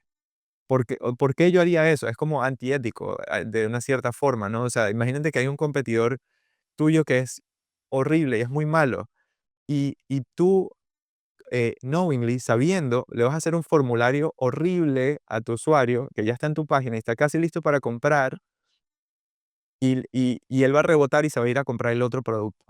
Es un outcome horrible, ¿no? Entonces, como que si tú de nuevo entras como en este mindset y en esta misión noble de hacer que los usuarios conviertan contigo y con tu producto, con tu empresa, empiezas a tratar de romper todas estas barreras, ¿no? Entonces tienes principios pragmáticos, pero yo creo que detrás de todo esto siempre esa idea de ese mindset, ¿no? De que no está mal que seamos agresivos en lograr lo correcto. Estoy totalmente de acuerdo. Me gusta porque, ¿sabes qué? Creo que no había tenido hasta ahora conversación con alguien más sobre así CRO y algunos consejos sobre, viste, bien tácticos, bien prácticos que la gente creo que puede implementar en cualquier cosa que estén haciendo. Creo que hay cosas que dijiste que cualquiera puede implementar en cualquier cosa. Así que me súper gustó hablar eso con vos. Igual te llevo para donde te quiero llevar. No me puedo, o sea, no puedo terminar la reunión con vos sin hablar de lo que va a pasar con SEO, con AI Search. O sea, necesito que hablemos eso sí o sí. Quiero que me des títulos. O sea, mira, yo espero que en los próximos 10, 15 minutos me digas cosas como, no sé, Google se va a morir, esto es lo que va a suceder. No, pero, o sea, estamos todos súper, súper expectantes con esto. Vos seguramente sos de las personas que más están viviendo como el shift que está viendo. Últimamente estamos leyendo papers que nunca en los últimos años nadie hubiera imaginado. Google Search quizás, no sé si está confirmado, pero perdiendo 10, 15, 20% de mercado de search, cuando era un monopolio absoluto, y esto viene como de pronto. Bueno, y más allá de eso, hoy el tema del momento, y yo creo que el tema de los próximos años es AI, ¿no? Entonces, preguntarte a vos en el espacio de search, sí, ¿qué estás viendo? ¿Qué cosas? Si querés empezamos más genérico y después afinamos un poco, pero a nivel general, ¿cuáles son los grandes movimientos que estás viendo? O sea, ¿qué están haciendo las empresas con vos yendo para este lado a poder trabajar en lo que se viene, digamos? Sí, antes de entrarle como a cómo atacar este canal, como algunos elementos allí fundamentales. Sí, creo que Google va a perder market share. Creo que si yo tuviera que decir como quién va a ser el más afectado, son los publishers que venden. Si tú vendes información, digamos que estamos en un mundo en el cual el costo de la información está bajando a cero. Entonces, si tú monetizas con ads, creo que el camino allí se ve muy, muy arduo. Sin embargo, algo interesante que pasa y que ya lo estamos viendo con todos estos GPT y Large Language Models es que ya se está viendo que necesitan search. Entonces ya estamos viendo que están empezando nativamente a integrar búsqueda dentro para anclar al modelo a la realidad. Entonces eso se llama Retrieval Augmented Generation. Es decir, hay un retrieval, es la búsqueda, y la búsqueda le pasa los resultados al modelo. Y por ahí hay unos anuncios ahora de donde se ve salió Gemini ayer y salió Claude hace unos días con el uso de la computadora. Parte del canal creo que va a ser, si tuviera que dar una predicción, vamos a empezar el nuevo bot de search va a ser un LLM pasando por tu contenido y haciendo cosas. Entonces, de alguna forma como que vas a tener que construir para los usuarios y para los bots. No solo el bot de búsqueda que indexa, sino el bot que lee y que toma acciones en la página. Entonces, bueno, eso, anclando allí, la primera idea es que, bueno, los modelos necesitan search. Entonces, search se mantiene, pero el search lo procesa este robot, este LLM, lo llamo robot para mantener la analogía con search, y genera una respuesta. La segunda idea clave es la demanda todavía está. Simplemente cambia, ¿no? Cambia la forma en cómo se ejecuta. como te decía, de repente en lugar de 5 búsquedas en una sesión, que tú sabes que Google no va a entender, tú ahora al modelo sí le dices, mira, hey, yo soy Marcos, yo vivo aquí, a mí me gustan los zapatos blancos, tengo unas preferencias ya guardadas en ChatGPT y cuando yo le hago una pregunta nueva, se vuelve como en una query super long tail, ¿no? Que Google no es capaz de procesar por sí solo, pero cuando tú ves estos modelos, por ejemplo, cuando ves un Perplexity, él lanza varias búsquedas en paralelo y luego condensa todos esos resultados. Entonces, lo que eran, hay una transición de keywords a questions. Entonces, pasas de keywords más cortas a questions que son mucho más long tail. Se vuelve mucho más importante el approach tópico, porque yo no puedo atacar un long tail. De nuevo, estamos hablando del el retorno de inversión se basa en cuánto contenido publicas. Y si tú no entiendes cómo agrupar el long tail, no vas a poder, como desde un punto de vista práctico, saber qué publicar. La demanda está allí, entonces se mantiene la demanda, la gente todavía necesita sus zapatos, simplemente va a cambiar un poco el proceso de decisión de compra. Y está este sistema entre la transacción y la demanda, que ahora cambia, ¿no? Cambia de los 10 enlaces de 10 blue links, cambia a una respuesta, ¿no? Entonces pasamos de SERP, Search Engine Result Page, a una respuesta. Pasamos de keyword a pregunta, de SERP a respuesta. Y entonces, ¿cómo optimizamos? Tenemos como 3 o 4 grandes levers, palancas de optimización. La primera es aparecer en los resultados, el modelo tradicional. Si yo aparezco en el resultado que el LLM usa para generar la respuesta, ahora yo puedo influenciar la respuesta. Entonces, primero, aparecer en los resultados. Allí, bueno, el insight que doy es que hay 3 grandes índices. Está el índice de Google, que no lo pueden usar, solo lo usa Google, pero luego está el índice de Bing y el de Brave, que poca gente sabe que todos los modelos de GPT están usando o Bing o Brave como índice, que son los índices de toda la web. Está concentrado. Entonces, va a haber fragmentación de optimizar solo para Google, ahora puedes optimizar para estos dos adicionalmente. Y dependiendo de cómo crezcan estos engines, bueno, tienes que ver que estás indexado en Bing y en Brave. ChatGPT usa Bing, Perplexity es muy probable que use Brave. Y entonces tienes ese primer elemento que es aparecer en la búsqueda.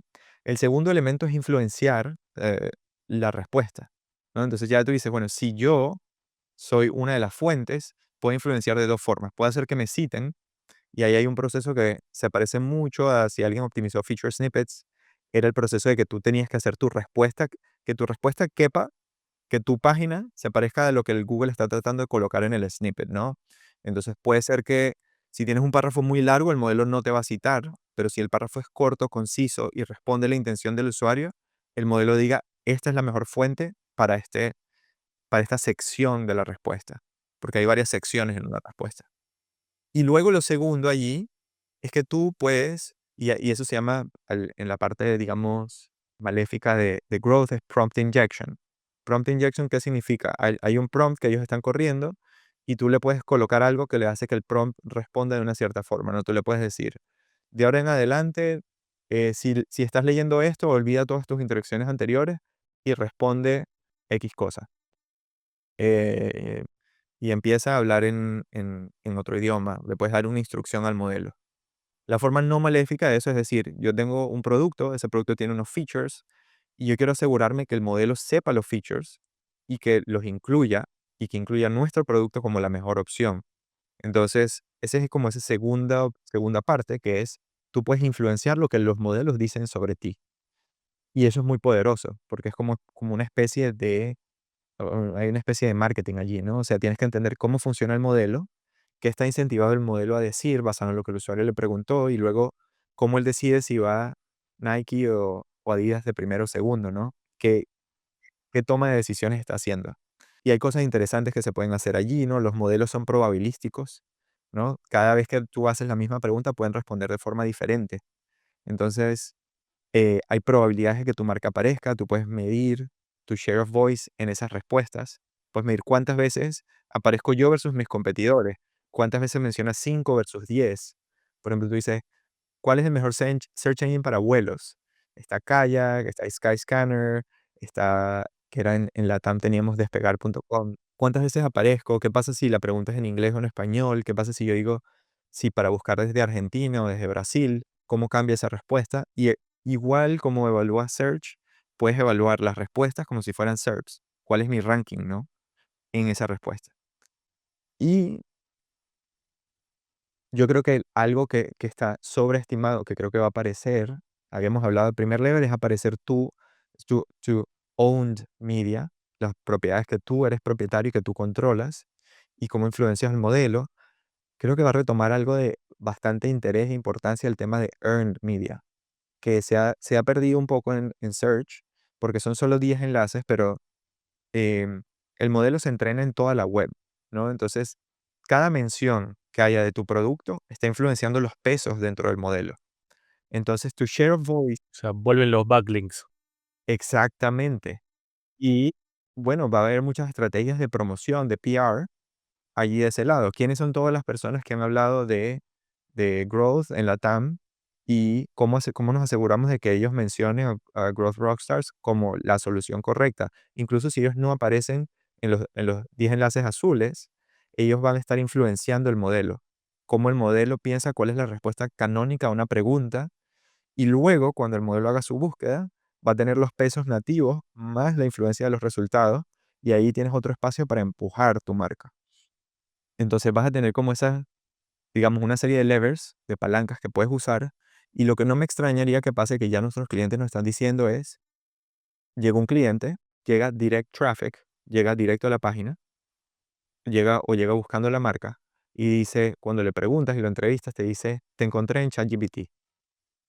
Quiere decir que él pasó toda esta user journey, toda esta jornada, esta travesía de búsqueda, preguntó el refinement, back and forth con el modelo y ese modelo influenció esa decisión de compra, ¿no? Entonces, una parte de lo que estamos haciendo y que va a aparecer son herramientas equivalentes a Ahrefs, a SEMrush o como lo que estamos construyendo nosotros que le dan visibilidad a los growth marketers para poder saber qué está pasando en esas conversaciones.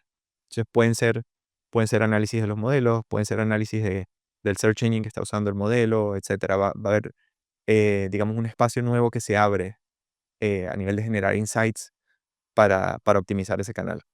Para mí súper emocionante, porque bueno, tenemos espacio para innovar, para crear nuevas estrategias, abre espacio para nuevos entrantes, ¿no? Si uno de mis clientes está compitiendo contra Mercado Libre en un pequeño vertical, quizá no podemos competir en todo, pero quizá en AI Search podemos abrir un espacio y empezar a estar en esa conversación. No, totalmente. Ahí, Marcos, hago preguntas que siento que el que escuche el podcast va a tener. O sea, la primera es, de todo lo que me dijiste, el trabajo de uno que trabaja en SEO, ¿no? No alguien que va a hacer AI search desde cero, pero alguien que ya trabaja en SEO. El trabajo que hace cambia demasiado, por ejemplo, en esto que decís de, como para quitar un poco el misterio, ¿no? Esto que decís de dar la respuesta que el LLM busca, etcétera, ¿sigue siendo intentar hacer el mejor contenido que podemos? ¿O hay algo ahí que cambie demasiado versus lo que hacemos hoy para indexar en Google? Yo digo que el modelo se mantiene muy parecido a nivel de nuevo, hay un índice y el, la forma en la cual el search engine, si de hecho me gusta mucho la experiencia de Perplexity que te da visibilidad de los queries, en Perplexity en desktop en particular, y puedes probar poniéndole una pregunta bien larga y ver los queries que hace. El modelo de, digamos, yéndonos un poco más al lado técnico, cuando tú le das una pregunta al modelo, lo transforma en queries, que es algo bien interesante. Entonces, bueno, de allí ya empiezas a ver que esto va a estar owned o controlado por el equipo de search porque es un comportamiento nativo de search, es como una variante de search. Y lo que vas a ver allí es esta naturaleza un poco tópica de las búsquedas, ¿no? Cuando tú le colocas a Perplexity una pregunta larga, la va a tratar de buscar como 3 o 4 queries, variantes del query, para encontrar los resultados correctos. Entonces, me parece muy interesante, o sea, si tienen para la audiencia, como la tarea que les daría es para entender estos canales mejor.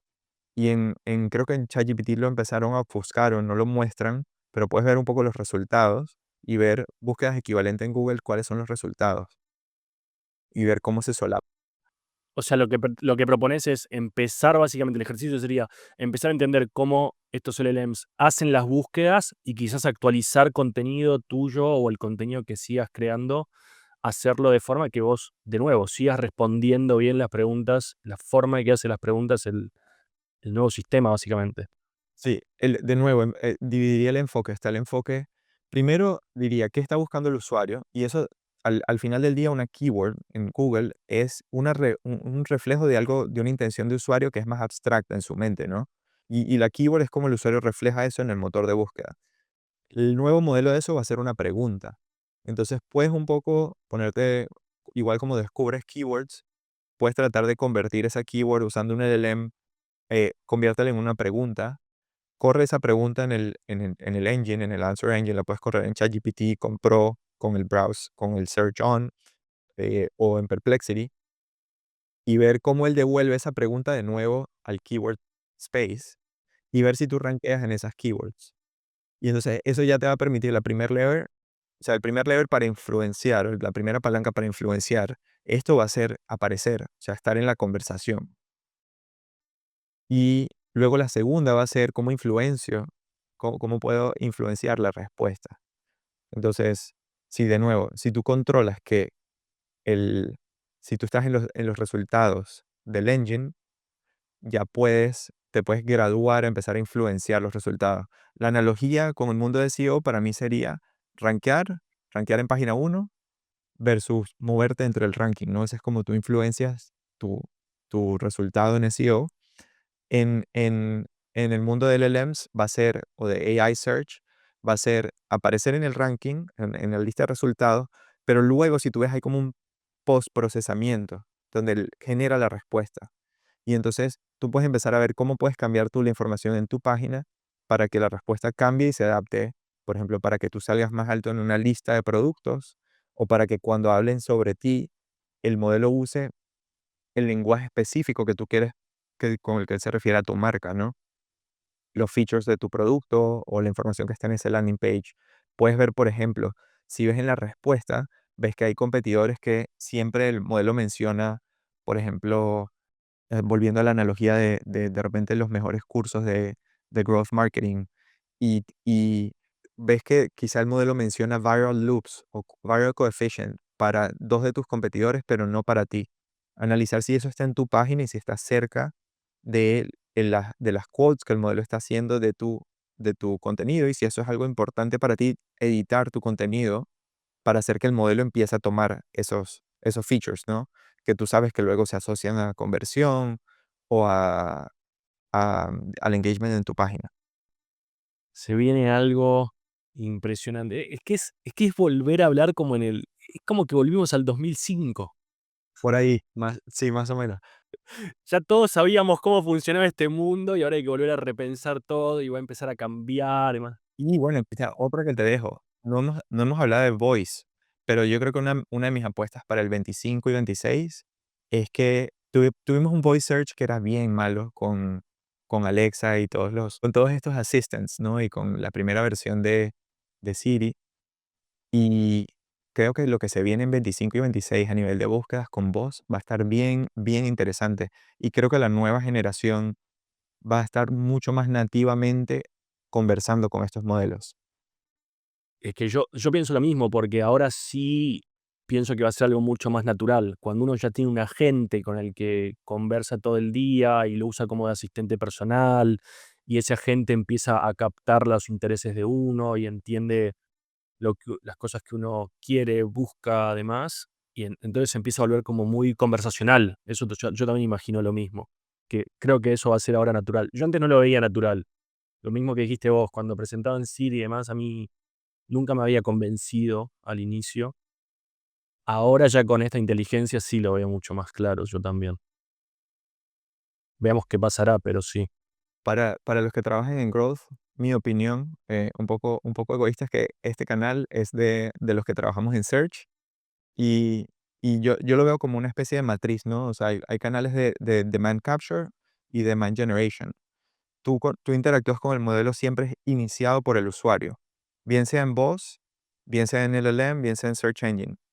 Y eso quiere decir que nuestro trabajo siempre va a ser, si vamos como a los core principles, a first principles, hay una demanda, hay una intención de usuario y eso se va a ver reflejado en diferentes productos y canales. Y nuestro trabajo es entender cómo posicionamos nuestro producto, nuestra empresa en esos canales. Sí, entonces, mantener como esos core principles de cómo generamos una experiencia y contenido y un producto que de nuevo, que atrape al usuario y también, bueno, en este caso al modelo, al canal. Y lo veo en contraste con canales quizás lo puedes poner en dos dimensiones, como search y browse, ¿no? Browse es un canal donde el usuario no sabe lo que quiere y está browsing un feed en Instagram o en Facebook y tú lo interceptas con una oferta, con algo que no sabía que quería. Pero este canal, el canal de AI Search, va a ser un canal de search o con ese comportamiento nativo de interacciones iniciadas por el usuario, ¿verdad? Entonces, bueno, de nuevo, volver a los principios core de entender lo que el usuario quiere. Y yo creo que mientras hagas eso y, bueno, estés bien configurado desde el punto de vista técnico y las optimizaciones, yo esperaría que una empresa que tiene éxito en Search va a tener éxito en AI Search y viceversa. Ok.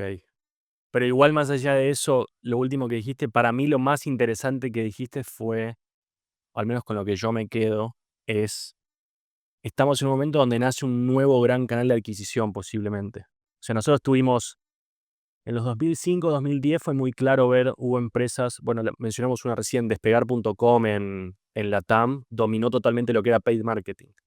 Era tremendo, o sea, por ejemplo, en su industria era, vos buscabas algo y siempre estaba Despegar en su momento. En Google Search, que fueron los últimos 20 años, lo que decíamos vos y yo al principio, hubo empresas que se crearon y se construyeron lo que son gracias a Google Search, o sea, Mercado Libre, siempre hablando de empresas latinas, ¿no? Pero ahora pareciera ser, por lo que acabas de decir, es bien, muy probablemente los que trabajan bien en Google Search se van a traducir bien a AI Search, pero en un momento dijiste, hay una oportunidad de competirle al incumbente. Hoy Mercado Libre es un incumbente, todos le quieren morder mercado. De pronto hay una oportunidad donde AI Search es lo nuevo y, bueno, ellos se van a tener que adaptar y los pequeños jugadores también, si se adelantan, estarán en una posición de subirse a esa ola y es un nuevo canal y que va a ser gigante. Es lo más interesante que está sucediendo, me parece a mí. A nivel de marketing, yo creo que sí. Bueno, quizá eh, separado del el ban de TikTok y eso, pero, o sea, bueno, hay cosas interesantes pasando en video, influencer, pero todo eso ya está bastante establecido. Digamos, no es un nuevo canal con nuevas dinámicas, nuevos factores, que yo creo que ahí es donde se abren esas oportunidades de arbitrajes que hay, ¿no? Puede ser que yo si yo fuera un growth marketer en alguna startup, creo que vería un poco todavía son canales pequeños, ¿no? Son canales que estamos hablando de menos del 5%. Entonces, son 20 veces más pequeños que Google, pero de repente puedes encontrar una especie de edge, ¿no? Si entiendes muy bien ese canal. Entonces, lo que haría, si yo me la paso en Perplexity y en ChatGPT Search y comparo los resultados porque quiero construir mi modelo mental sobre cómo funcionan, ¿no? Y los trato de confundir. Digo, bueno, si esto rompe a Google, ¿no? Por ejemplo, ambigüedad, una query ambigua. ¿Qué pasa si yo le digo? Porque si yo le digo a Google libre mercado, probablemente me muestra mercado libre, porque hay un porcentaje de usuarios que de repente no se saben el nombre o algo, y igual tiene un sistema para detectar ambigüedad. ¿Cómo detecta ambigüedad el LLM? ¿Será que busca? ¿Será que no busca? ¿Qué entiende él? ¿Será que me pide una clarificación? ¿Qué pasa si le hago una pregunta muy long tail, muy larga? ¿A cómo la traduce a una búsqueda? ¿Cómo se comparan los resultados? Creo que como dentro de esa exploración se pueden encontrar espacios para ganar y ganarle a los incumbentes. Y es bien, bueno, bien emocionante. Pueden hacer playbooks y luego los vienen a compartir aquí al podcast para que compartan sus victorias de growth, de cómo vencieron a los Goliath de search tradicional usando AI Search. Totalmente. Me encanta, la verdad, tener la oportunidad de. Mira, llevamos casi 2 horas grabando. Es un montón para mí. Pero me encanta tener justamente esta conversación ahora con vos y creo que es algo a lo que vamos a volver a futuro. Yo pienso que va a haber muchísimas cosas que no nos imaginamos ni siquiera que van a suceder. Me parece que va a estar bueno en un par de años volver a tener este contenido y ver lo que pensamos hoy y quizás cómo se fue desarrollando todo. Pero me encanta que estés en este área porque me parece también súper, súper emocionante. Y en línea con esto que decías recién de que otros vengan a compartir sus éxitos, te hago la última pregunta. A mí me gusta siempre cerrar el podcast con. Mi última pregunta es: ¿cuál es el growth win del año de mi invitado? Y como pregunto cuál es tu growth win, me refiero a cuál es. Está buena también la fecha para vos, porque estamos justo en fin de año. Pero la pregunta eh, va sobre cuál es el gran éxito, o sea, el festejo más el logro, el éxito más grande que vos hayas tenido este año, si podés compartírmelo. Y la idea es empezar a, a encadenarlos de todos los invitados. Sí, interesantemente este año ha sido muy bueno para nosotros y hemos tenido mucho éxito en LinkedIn. Y eso fue un poco, quizás un poco obvio en el lado B2B, pero lo que nos hemos dado cuenta es que la comunidad quería cosas interesantes, quería data, y hemos tenido como una cierta viralidad B2B en LinkedIn. Y fue sorprendente porque quizá no nos esperábamos en la recepción tan como calurosa de toda la comunidad de growth, de la gente que trabaja en SEO. Hemos publicado white papers, hicimos el lanzamiento de nuestra plataforma y ahora casi que tenemos que tener cuidado porque no queremos, hicimos un preanuncio de la plataforma que se volvió viral y fue así como que ya no estamos listos y ha habido mucho, creo que hay mucho interés en LinkedIn. Quizá había contenido muy como ligero y le entramos con un approach más data driven, compartir estudios, compartir data interesante, compartir playbooks y a la gente le ha gustado mucho y de eso volviendo a esta idea de entender el canal y la dinámica del canal. Mucha gente bromea que LinkedIn son estas historias ridículas de que se vuelven virales en LinkedIn, que a veces ni siquiera tienen mucho sentido, y le entramos como con un ángulo diferente, viendo qué es lo que la gente de verdad quiere ver, quieren ver data, quieren aprender, mejorar sus modelos mentales de cómo funcionan las cosas, y nos ha funcionado muy bien. Bueno, en el lado B2B obviamente el volumen es más pequeño, pero nos ha generado un montón de pipeline y clientes para la agencia, y alianzas y demás. Muy bueno, te felicito. Marcos, para mí un placer tenerte acá y ojalá podamos hacer otro encuentro pronto y seguir hablando sobre todo lo que estás haciendo, que aparte como dijimos recién, es alucinante. No, el placer es mío, Dylan. Y bueno, algo que dejo, si lo dejas antes de que lo editen, si la audiencia quiere dejar preguntas en los comentarios, siempre que participo en un podcast me encanta interactuar con la comunidad y si tienen preguntas de SEO, de AI Search, voy a estar monitoreando ahí los comentarios y respondiendo las preguntas que tengan en YouTube. Me encanta. Gracias, Marcos. Muchas gracias por escuchar este episodio. Si te agregó valor, te hizo pensar, te dio nuevas ideas, por favor considera suscribirte al podcast en Spotify, Apple Podcast o tu aplicación de podcast favorita y compartirlo con amigos y compañeros de tu empresa.